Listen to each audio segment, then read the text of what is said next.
Yeah, so then I don't have to go anywhere. Can you sing anything? Just leading hymns, so not very anything special. Where? There. Okay.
How have you been? Good morning, how are you?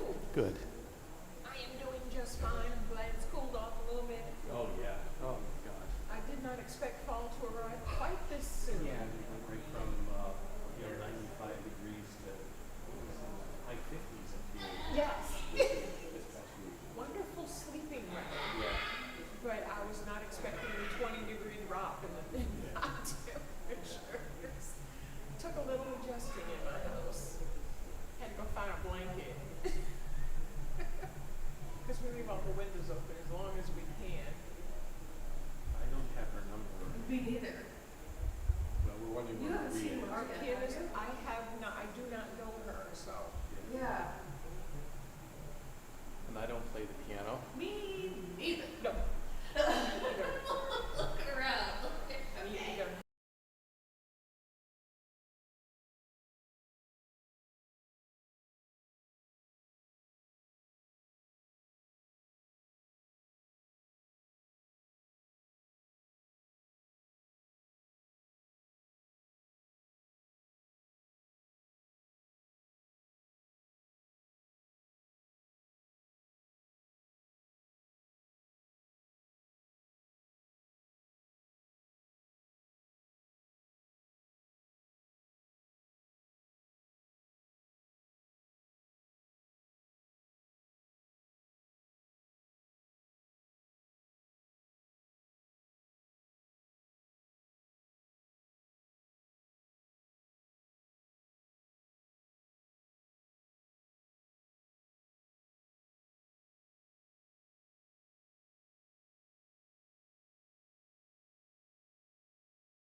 lighter.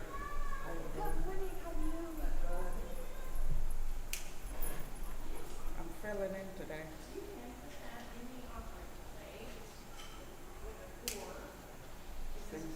short truck. And You get know, up. the fan is blowing it out, I think.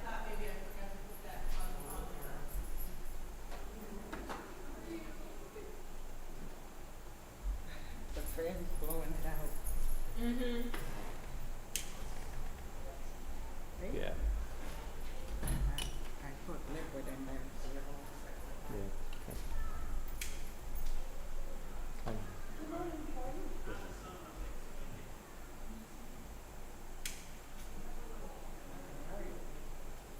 Good morning.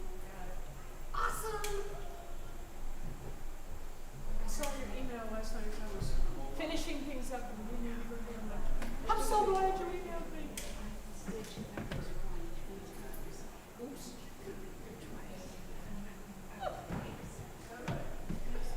That one's giving me trouble.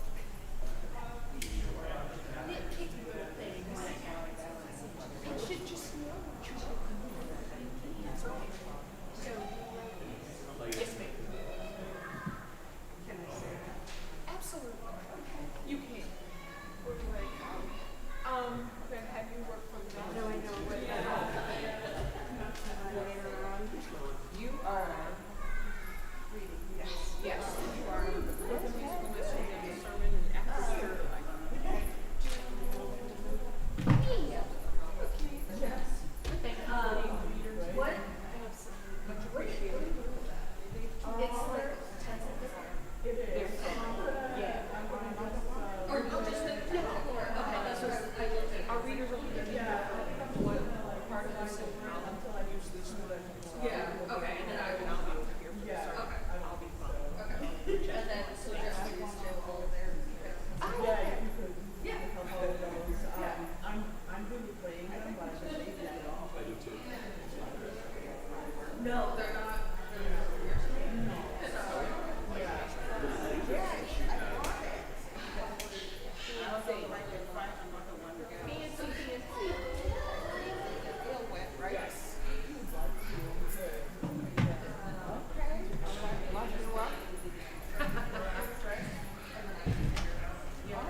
We don't want the preacher getting away.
Good morning and welcome to the Universalist Church in which love is the Spirit.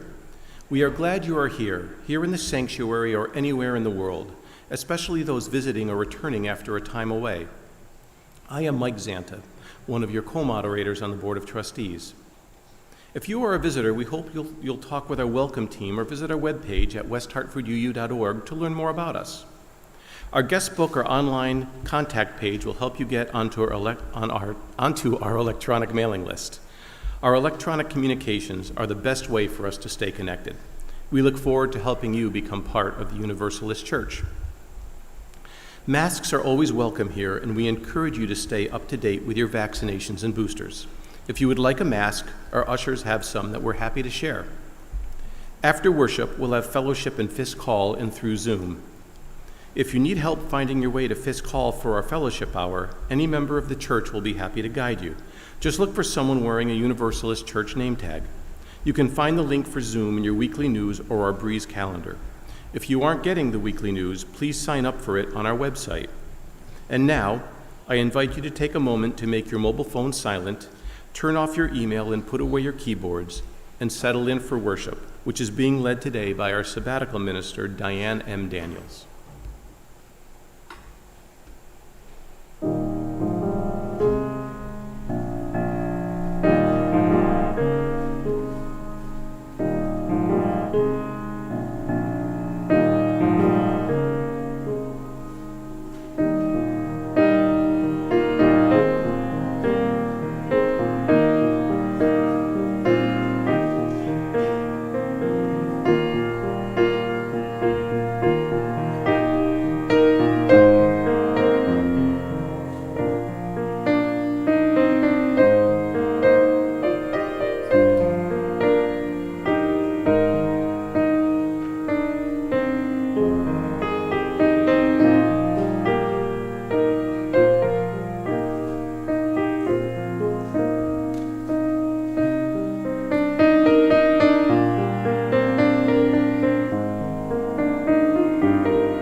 Good morning, everyone. It is indeed a pleasure to be with you this morning. In our religious tradition, it is not just ministers and religious professionals who have the power to bless. Each of us has the power to bless another and to bless the world. Therefore, I invite everyone here to participate in this blessing. The words are ordinary words, but we make the blessing real through our shared intention. As we have been blessed, We bless one another to be a blessing. Breathe in, breathe out. This breath we share, all that breathes. Feel the love of the universe flowing through this community, into you and out into the universe again. Let the love of all the universe, your love, flow outward to its height, its depth, its broad extent. You are more than you know, and more beloved than you know. Take up what power is yours to create safe haven, to make of earth a heaven. Give hope to those you encounter, that they may know safety from inner and outer harm. Be happy and at peace, healthy and strong, caring and joyful. Be the blessing you already are. That is enough. Go ahead, y'all. Give me that amen. Blessed be and amen. May the words of this service empower you now and throughout the week ahead. Come, let us worship together. If you are watching at home and you have a chalice at home, now is the time for you to prepare to light that chalice. As I light this one for all of us. Ha, got it. Our chalice lighting this morning was written by Lois Van Leer and is titled On the Brink of a New Year. We light this chalice on the brink of a new year, letting go of what has been, open and hopeful for what may come, renewed, restored, ready to live life fully anew. May we move forward with intention. Our opening hymn is at number 9 in your gray hymnal, entitled No Longer Forward Nor Behind.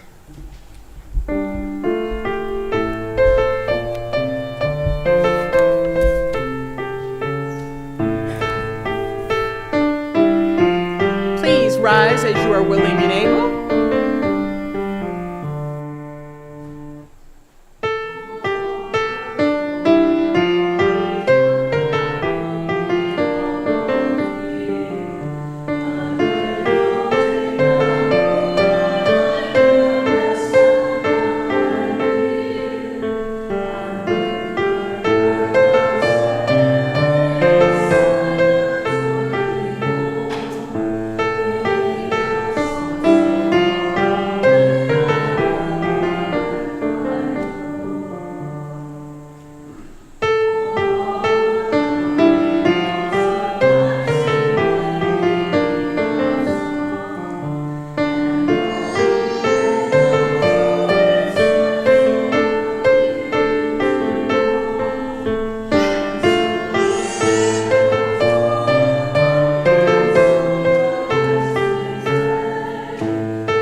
Unison Affirmation printed in your order of service.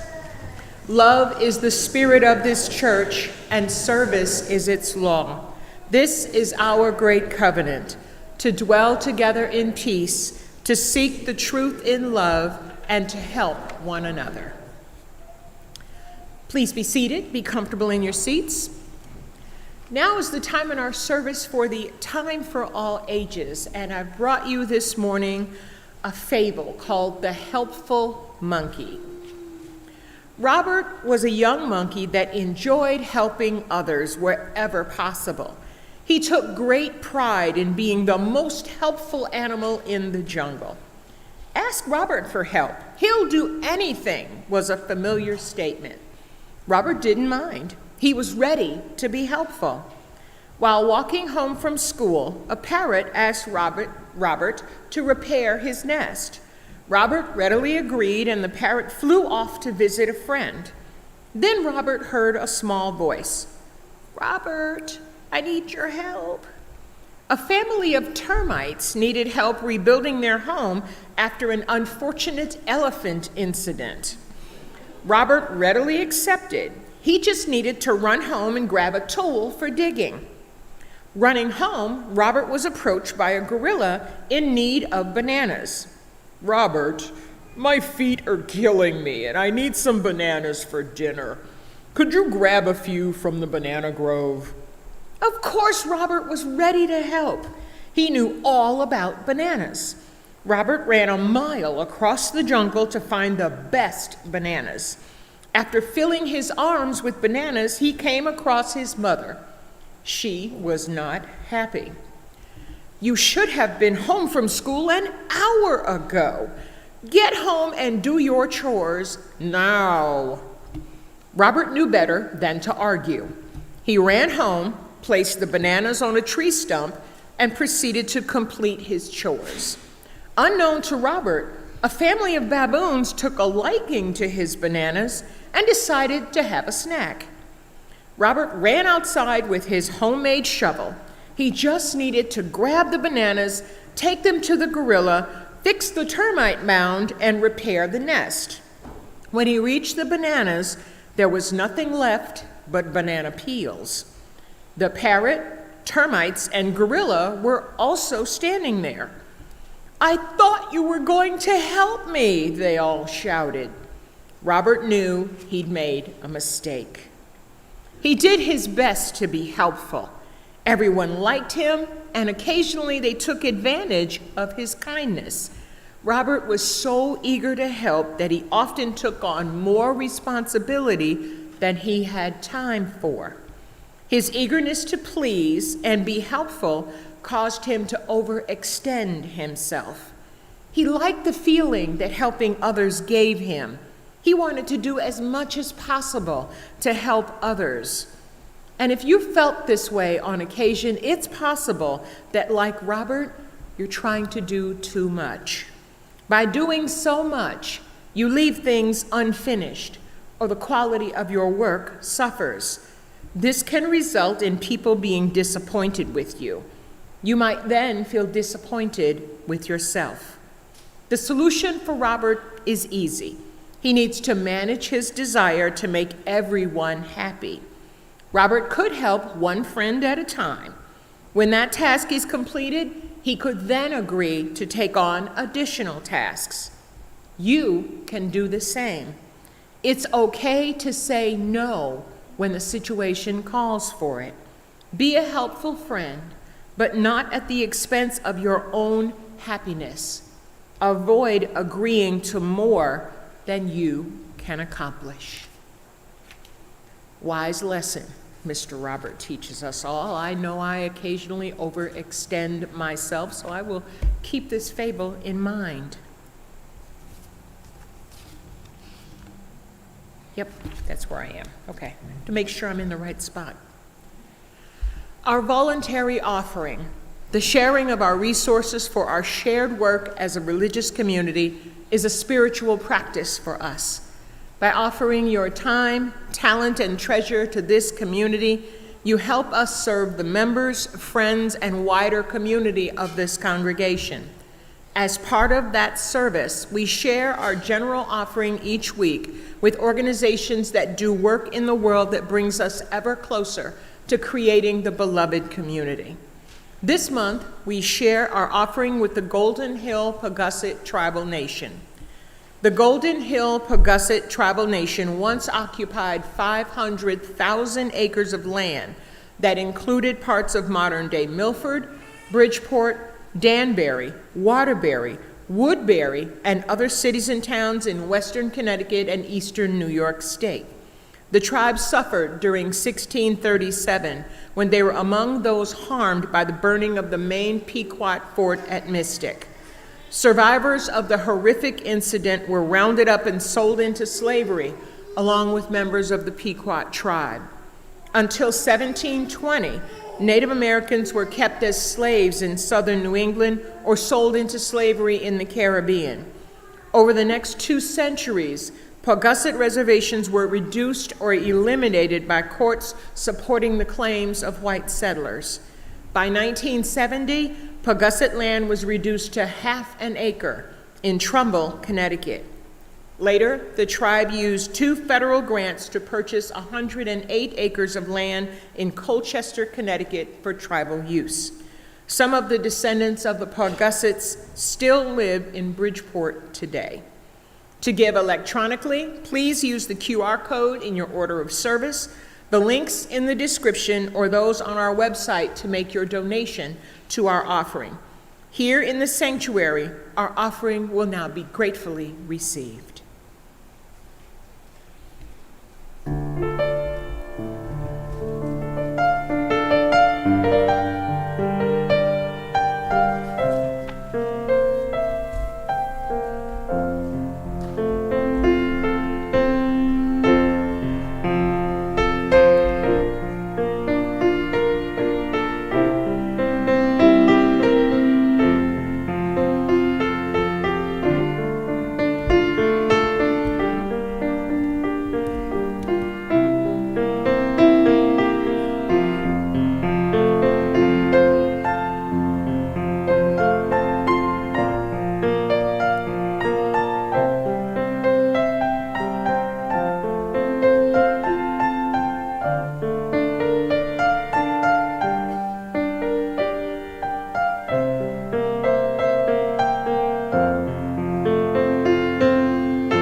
Generosity in opening your hands, your hearts, and not incidentally your wallets to support the work of this church and those who support what we support.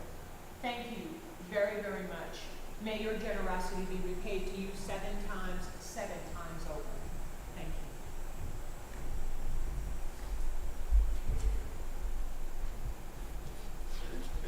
Please pick up your gray hymnals and turn to reading number 443, entitled "We Arrive Out of Many Singular Rooms." It was written by Kenneth Patton, and we're going to read this responsively. You will listen. I'll start with the non-italicized text. You will respond with the italicized text, and we're at number 443. We arrive out of many singular rooms, walking over the branching streets.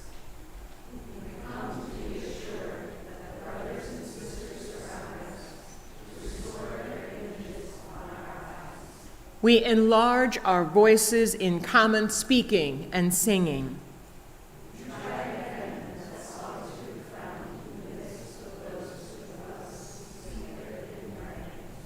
Our eyes reclaim the remembered faces. Their voices stir the surrounding air.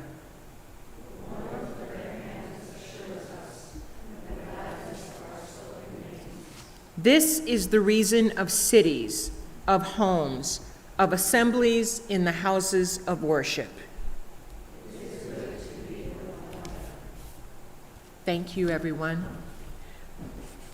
Please remain standing if you'd like for our doxology, also printed in your order of service.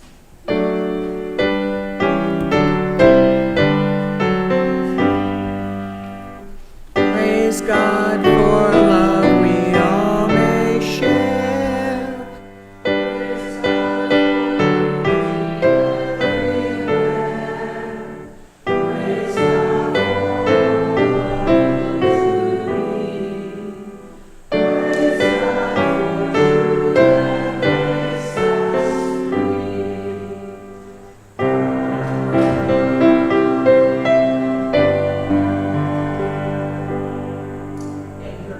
be seated.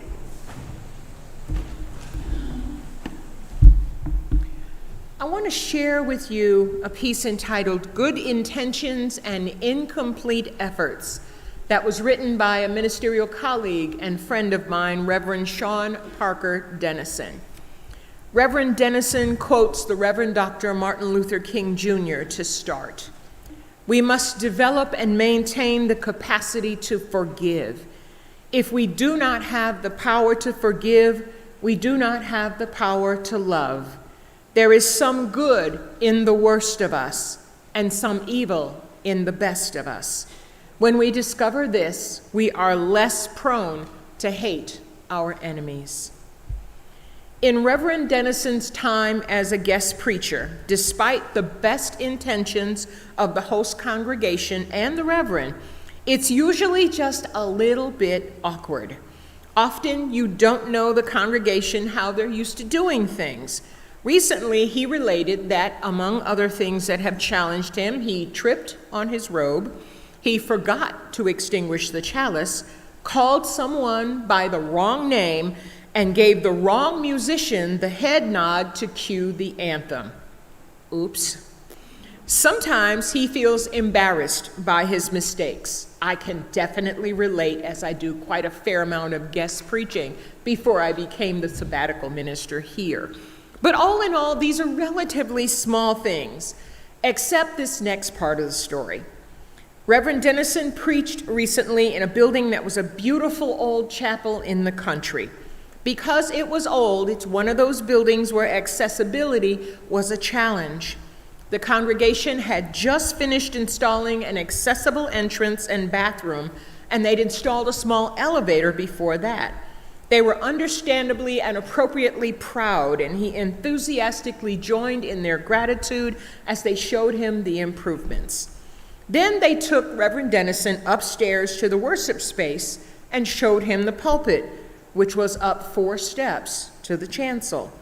Those steps were not a barrier for him, but they would be for others. And they'd just been celebrating their good work in making the rest of the building accessible.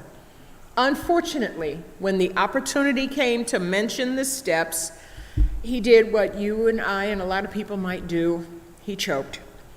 In his own words, I stammered out something like, "Too bad those stairs are there," which was neither very polite nor very helpful in reminding them there was still work to be done.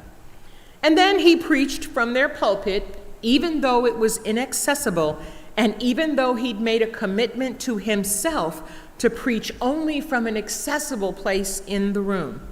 In that case, it would have meant preaching from the floor rather than going up the steps to the pulpit.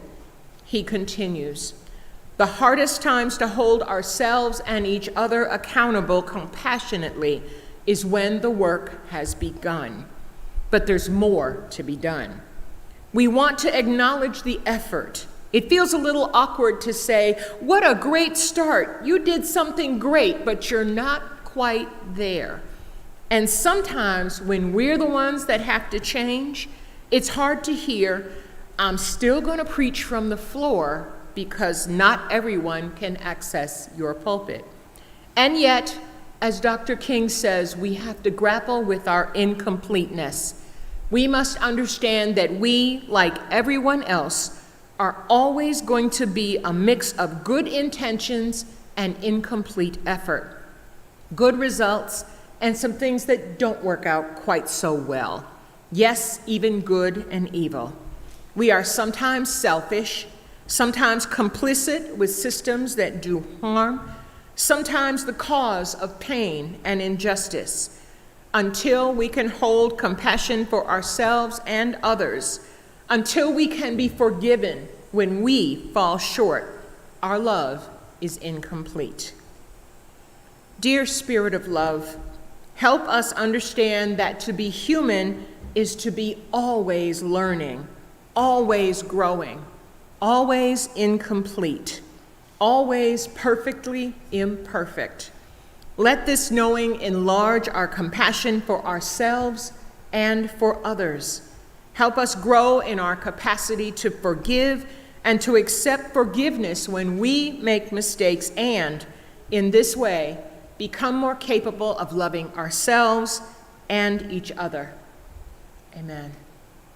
Please join in singing hymn number 123, Spirit of Life.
Our first reading this morning is called Be True to Yourself. It's written by the world-famous Dianne Daniels.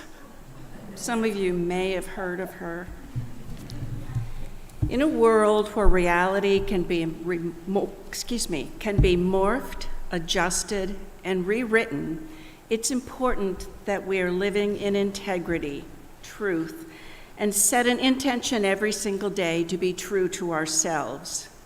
Put a high value on honesty and authenticity and live according to your values. Set priorities and stand up for your principles.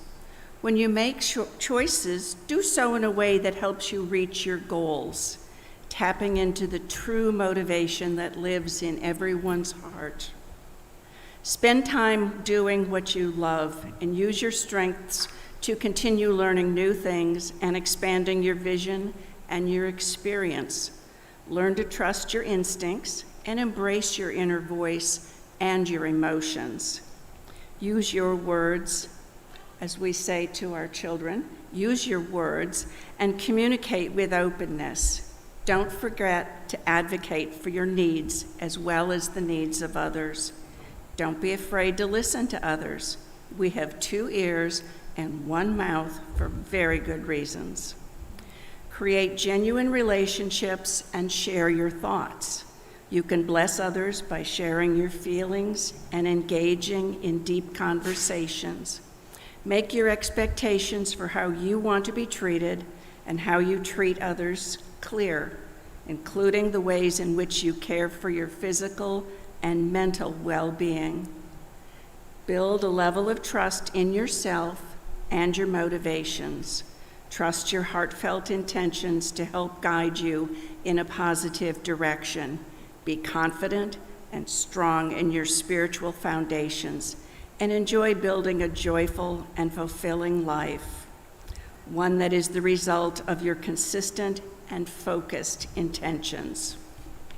Thank you for those words.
What does it mean to intend to do something?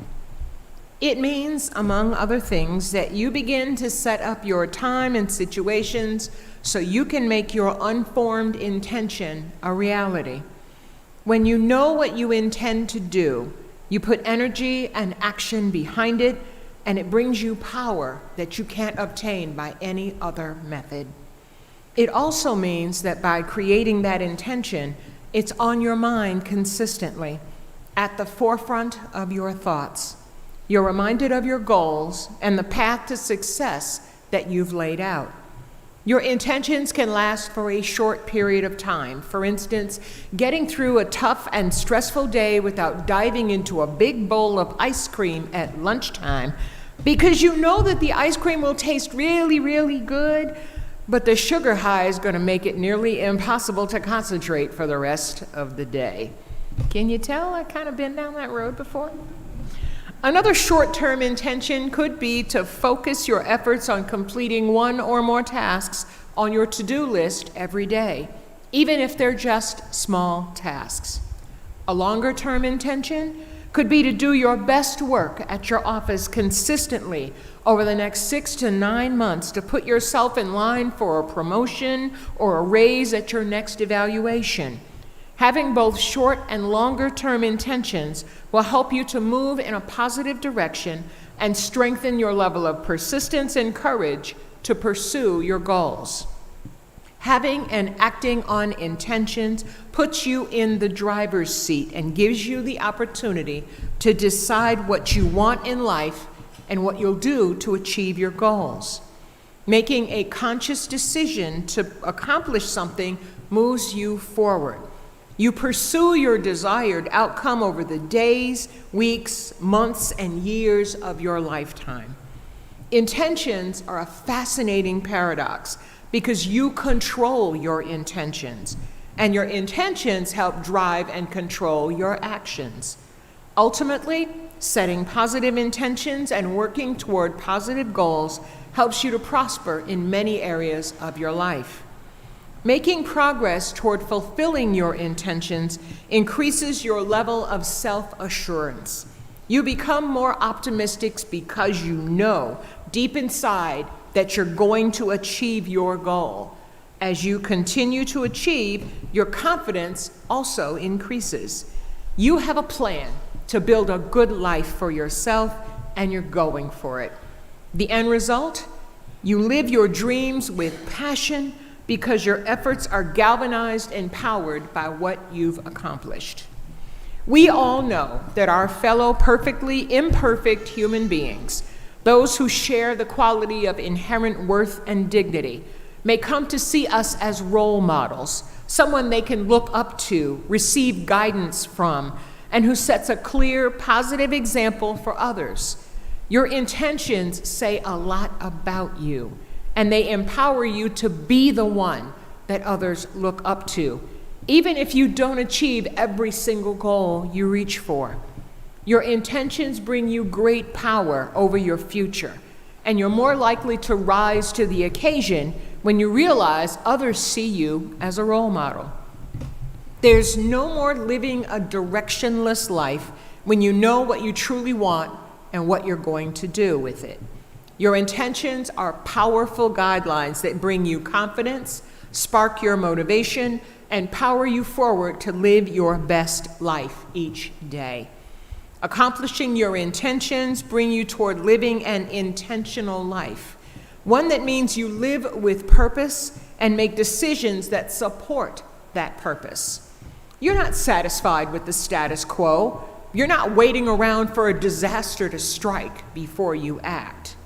Intentional living is about exercising your power to choose the type of person you want to be, the type of life you want to live, and then holding yourself accountable to be and live that way.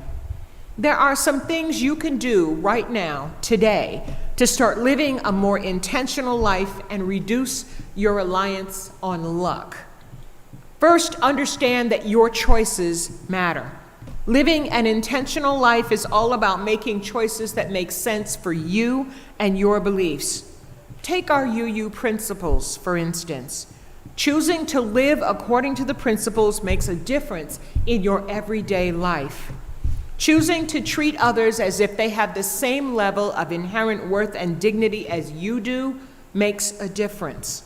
The old saying, "Do unto others as you would have others do unto you," has a new level of meaning when you set an intention to live up to that statement every single day. You can set an intention to employ justice, equity, and compassion in all of your dealings with others. This is easier said than done. Yeah, I know, guys. You've given me that look already. And it's well worth the effort to make this intention a reality. Sometimes it can be hard, and sometimes our fellow perfectly imperfect human beings make it really, really hard. But we've still got to do it, right? Acceptance and encouragement of others toward their becoming their best selves and leaning into spiritual growth is an intention that can last you all of your life. Encouraging others in a free and responsible search for truth and meaning is a lofty intention and goal. And while you may not agree with what they consider true or meaningful, encouraging their journey is part of accepting who they are as individuals. Supporting democracy and the democratic process to ensure that as many voices can be heard as possible not only enhances their sense of acceptance for one another and encouragement to growth, it empowers us all to consider the opinions and viewpoints of others. In the end, this supports and promises the improvement of the global community, since we all have to live here on this imperfect and impermanent planet. Respecting the interdependent web of all existence means that our intentions don't just affect us. Their influence moves out like ripples from a stone dropped into a body of water. They spread far and wide, and we may never see the extent our ripples will have on our world. Second, give yourself a target to drive toward. Think about how you'd like to live. Be bold and outrageous and forget about your limitations. Just for a moment. What would your ideal day be like? How would you spend your time? And who would be there with you? Where might you live? Consider what your ideal financial situation would look like, and then put a plan in place to make progress toward that ideal. By drawing a detailed picture in your mind, you give yourself a tangible goal to light your way and help keep you motivated. Tell them, I agree. Describing your target day in writing will help keep it nearby to fuel your motivation.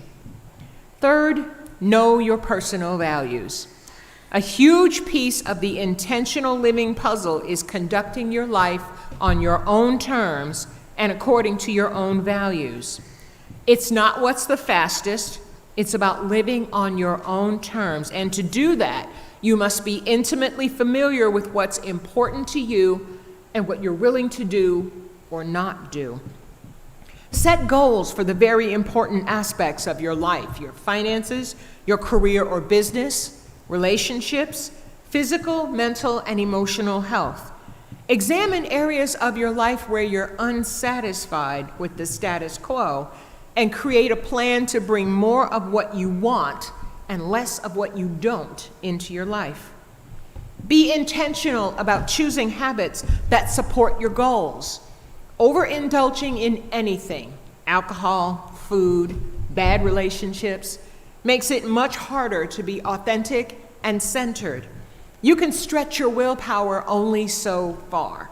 Choose habits that help you attain your goals, and if an activity doesn't perform in that manner, you have my permission to minimize or eliminate it. Let it go if it's not moving you forward. Be intentional about how you spend your time. Keep your dreams and values in mind and determine what's the best action for you to take at any given moment. Feeling overwhelmed can become less of a problem when you have a limited set of actions you're willing to spend your precious time on.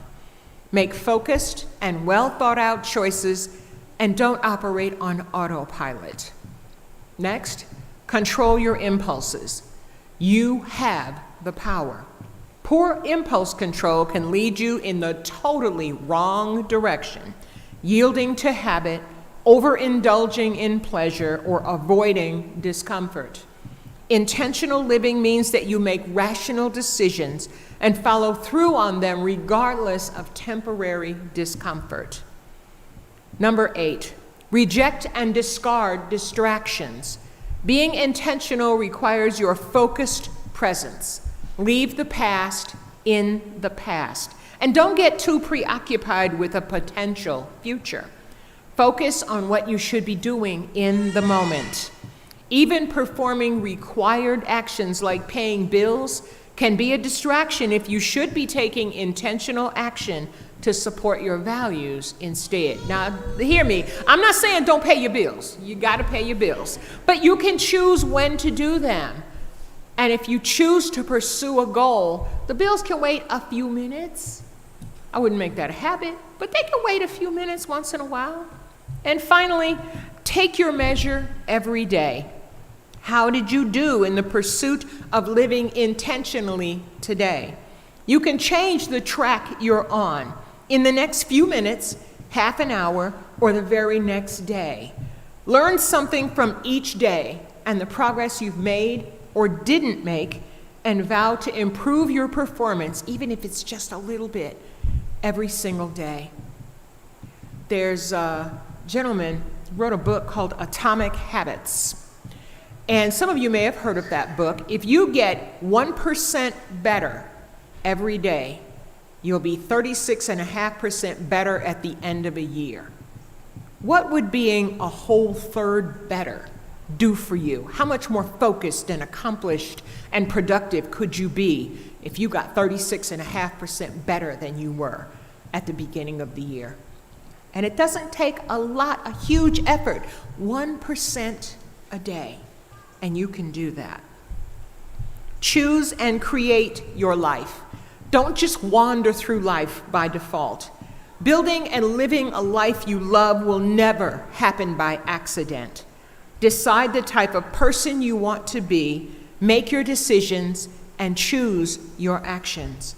Be bold enough, to choose and act on the life you want to lead. May your week ahead bring you the insight you desire and the strength to follow through on your intentions. Amen. Blessed be. Ashe. Our closing hymn this morning is at number 323, Break Not the Circle.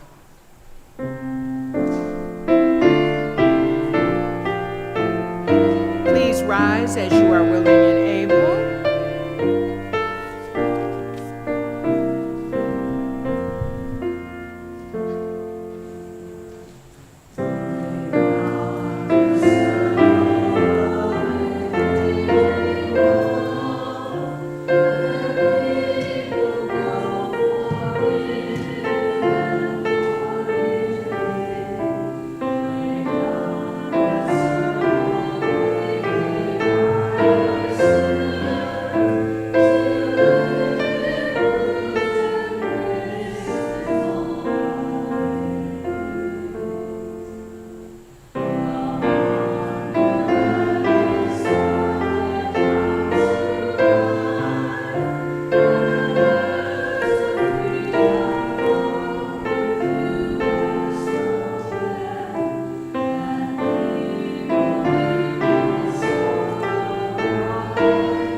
Join me in the Unison benediction, which is printed in your order of service.